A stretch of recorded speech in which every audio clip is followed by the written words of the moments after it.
tak kiralah baris apa sekalipun, mati ke, sabdu ke, tanwin ke, huruf Ain dia ada bunyi. Seterusnya kita tengok pada yubadi'u. Okey, huruf hamzah bertumpang di atas ya. Okey, hamzah tumpang atas ya. Okey, so kat situ ya tu tidak berfungsi lah sebagai mat. Jangan kita baca yubadi'u. Jangan baca panjang pada huruf dal tersebut.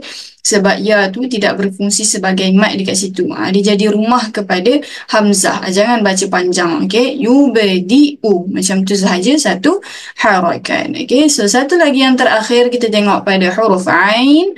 Ain yang berbaris di bawah Ain, makhraj Ain dekat tengah kerongkong, pastikan Ain dibaca dengan lunak.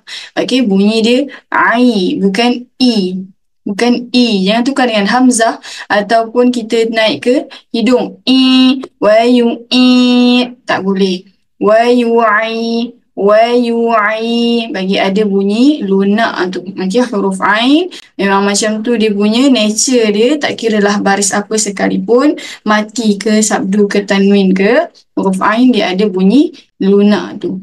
Wa yu'id.